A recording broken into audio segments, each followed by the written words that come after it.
Fevereiro 14, Mateus 27, de 32 a 66. Jesus havia sido humilhado, cuspido, zombado, flagelado. O flagelo era algo feito com um chicote de várias tiras de couro, que tinham em cada ponta uma bolinha de metal com pregos. Eles davam com aquilo na pessoa, machucava a pessoa toda, arranhava, cortava a pele da pessoa toda, porque era várias vezes.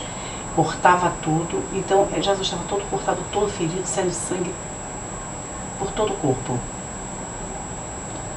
O sangue é a vida. Era a nossa vida que ele estava derramando ali. E, depois de fazerem tudo isso com ele, os soldados romanos colocaram um madeiro sobre ele. Esse madeiro representava os nossos pecados, as nossas iniquidades, os pecados de todo mundo, de todos nós, da humanidade inteira. Devia ser bem pesado. No meio do caminho, Jesus está andando por Jerusalém, para aquelas ruelas, cidade velha, e para. Há várias paradas, né? Nisso que é chamado de Via Dolorosa. Cada parada dele, na cidade, está marcadas as estações. Estação 1 fez isso, estação tal fez isso. Nesse local, os soldados viram que Jesus não estava aguentando e chamaram, convocaram, intimaram um homem chamado Simão, Sirineu, de Cirene, para ajudar e carregar o madeiro. Que honra desse homem! Ajudar o Messias na missão dele. Que honra! Ninguém sabe quem é esse homem, nunca mais se falou dele.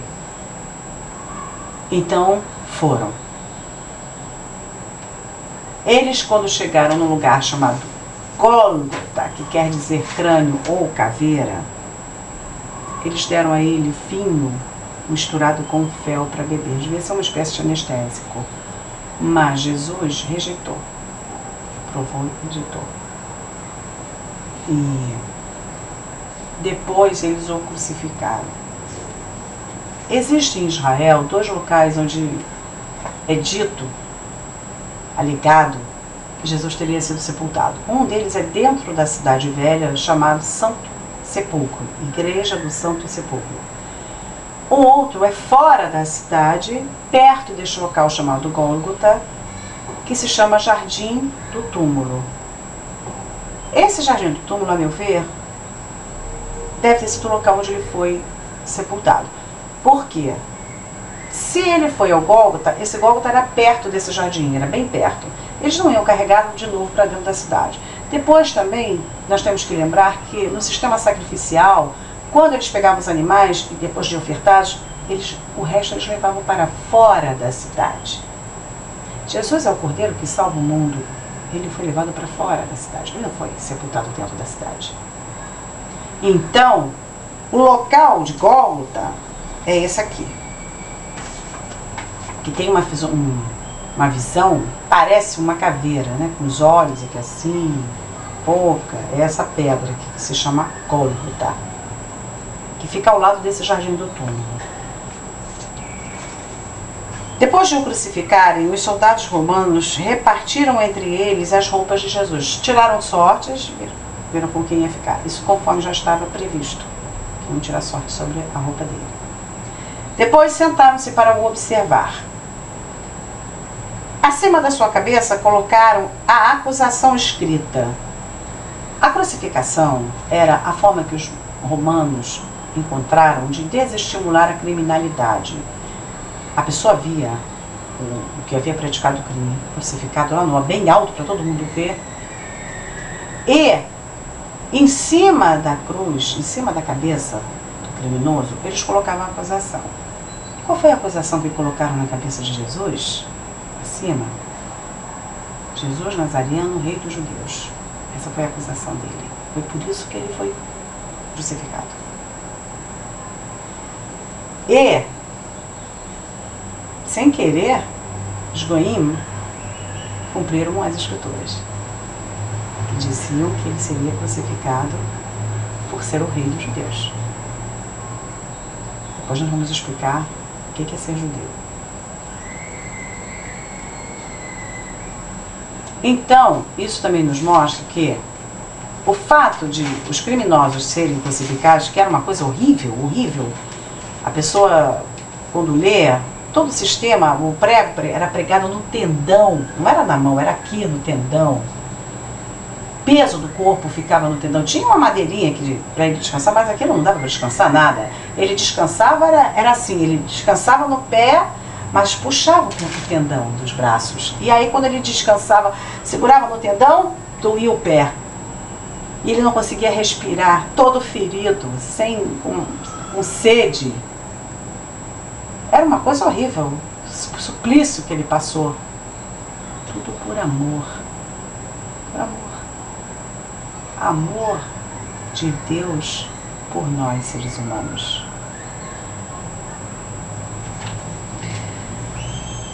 Um rei morrendo como um bandido.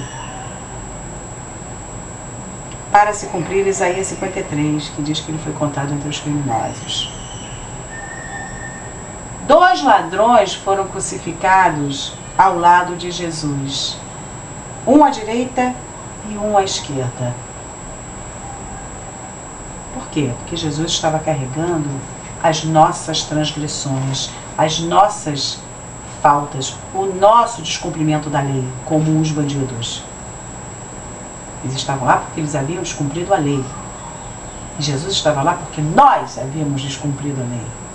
Ele estava lá pagando por nós. Pessoas que passavam perto, zombavam dele e moviam a cabeça dizendo: você que pode destruir o templo em 3 dias e reconstruí-lo? Salva-te a ti mesmo, se és filho de Deus. Se és filho de Deus, é um argumento satânico. Foi o mesmo argumento que Satã usou quando tentou Jesus no deserto. Se és filho de Deus, transforma estas pedras em pão. Se és filho de Deus, te joga daí de cima que ele vai mandar os anjos dele segurarem você. Até o último minuto, Satã não deixou Jesus em paz. Até o último minuto, Satã foi: você é filho de Deus? Prova que é filho de Deus. Usou as pessoas para falarem. Se és o filho de Deus, desce daí. Além de sofrer humilhação física, tinha moral também espiritual.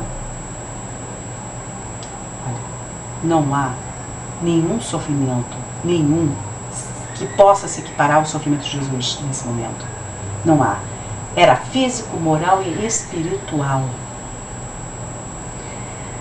A cúpula que havia planejado, sentindo-se mais não ameaçados, porque Jesus estava lá crucificado, não podia fazer nada, não podia acusá-los, não podia fazer nada, chegaram e falaram: salvou os outros, mas a si mesmo não pode se salvar? E é rei de Israel. Desce da cruz que nós vamos crer em você. Nós vamos crer que você é o Messias. Confiou em Deus? Então que Deus venha salvá-lo se quiser. Se Deus realmente o ama, que venha tirá-lo daí. Ele não disse que é filho de Deus? Então Deus, se quiser, vai salvá-lo. Isso tudo está previsto no Salmo 22 que Davi escreveu. Também dos que haviam sido crucificados com ele, ouviu Jesus impropérios semelhantes. Até os bandidos também zombaram dele naquele momento. Depois um deles se arrependeu, mas o outro evangelista vai contar. Então, desde as 12 horas até as 3 da tarde de sexta-feira, o céu ficou escuro em toda a terra, houve trevas. Por volta das 3 da tarde, Jesus gritou com toda a força que ainda tinha: Eli, Eli, lama sabachthani. Senhor, meu Deus, por que me abandonaste?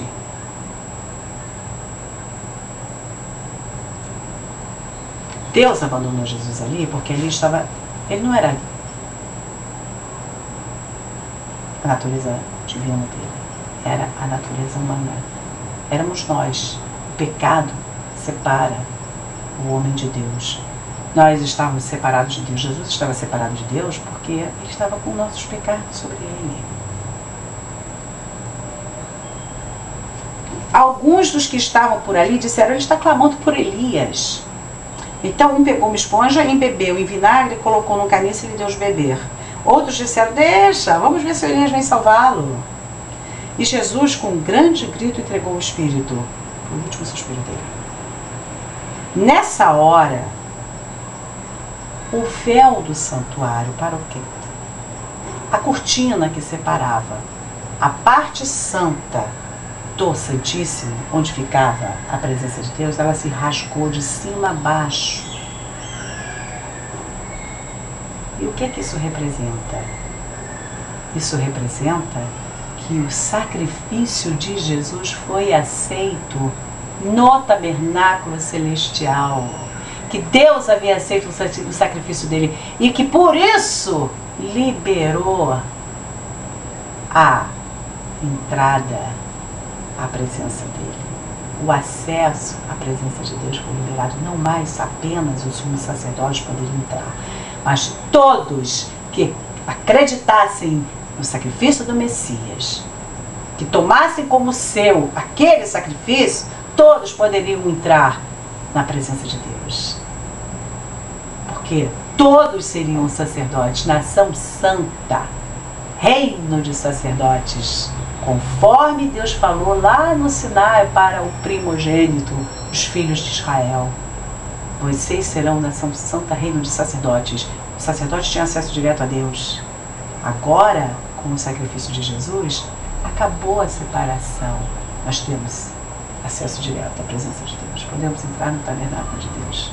Podemos entrar diante dele, em nome de Jesus, pelo mérito de Jesus, não por nossos méritos, nós não temos mérito nenhum, mas pelo mérito de Jesus, no nome dele, viemos aqui, Senhor, no nome do Senhor Jesus, que pagou por nós, que pagou pelos meus pecados, e venho te pedir, Senhor,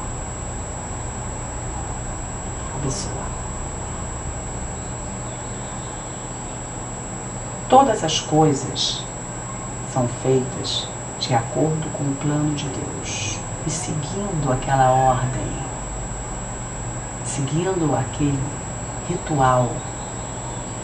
Jesus foi o último sacrifício, o sacrifício que ele era a vítima e ele era o sacerdote.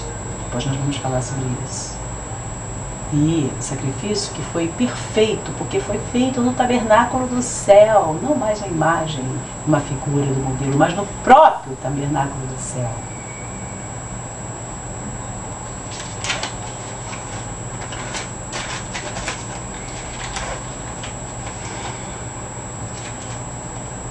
Como durante a entrega da Torá no Sinai, a terra tremeu, também naquele momento a terra tremeu. Houve um terremoto. E os soldados e o centurião dos romanos que estavam ali ainda falaram: realmente esse homem é o Filho de Deus. Porque eles viram a manifestação da natureza, as trevas, o terremoto. Deve ter acontecido outras coisas. E eles tiveram medo. Imagina. Havia muitas mulheres observando tudo de longe. Eram aquelas que seguiam Jesus desde a Galileia e o serviam, como até hoje. Quem segue Jesus e serve a igreja dele são as mulheres. Quem sustenta as igrejas são as mulheres. É só chegar na igreja e contar quantas mulheres tem e quantos homens tem, que você vai ver quem é que sustenta a obra de Deus. São as mulheres. O homem é mais racional, lhe custa crer. Mas também quando crê é uma maravilha. Mas quem sustenta, quem serve, são as mulheres. E elas estavam lá. Os homens haviam fugido. Todos fugiram. As mulheres estavam lá, tomando conta, olhando, observando, vendo o que estava acontecendo, para ver quando é que elas poderiam interferir. Quem estava lá era a Maria Madalena, né? Miriam de Magdala, a Maria, mãe de Yaakov e Yosef, que era o Tiago e José, e a mãe dos filhos de Zebedeu, que eram o Yaakov e Yohanan, que é Tiago e João. Caindo à tarde veio um homem rico de Ramataim, chamado Yosef, que era aluno de Jesus. Era José de Arimateia. Ele era muito rico e foi a Pilatos e pediu a Pilatos o corpo de Jesus, que ele queria enterrá-lo, e Pilatos concedeu. Ele foi lá, pegou o corpo de Jesus, embalsamou, né? Embrulhou, não é embalsamou, embrulhou com bálsamo, aquela coisa toda, perfumes, embrulhou num pano de linho e colocou num túmulo que era dele, esse judeu, José de Arimateia, Yosef Ramataim.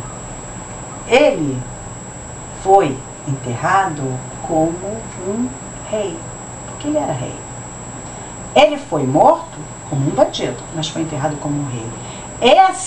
Esse túmulo, o José de Arimateia havia feito para ele, José de Arimateia, mas colocou Jesus. E é exatamente esse túmulo que fica nesse jardim do túmulo, chamado perto do Gólgota. Está aqui o túmulo, ó. Cavado na rocha. Aqui, as pessoas ficam ali na perto e fazem oração quando vão lá. É muito bonito esse lugar. Ele tem um jardim lindo, um jardim lindo que você pode ficar lá orando. É lindo o lugar.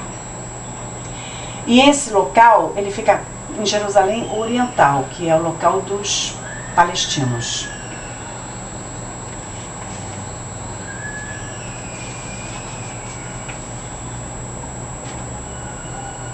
Então o judeu Yosef tomou o corpo, envolveu em lençol de linho limpo e o depositou no túmulo novo que fizeram abrir na rocha.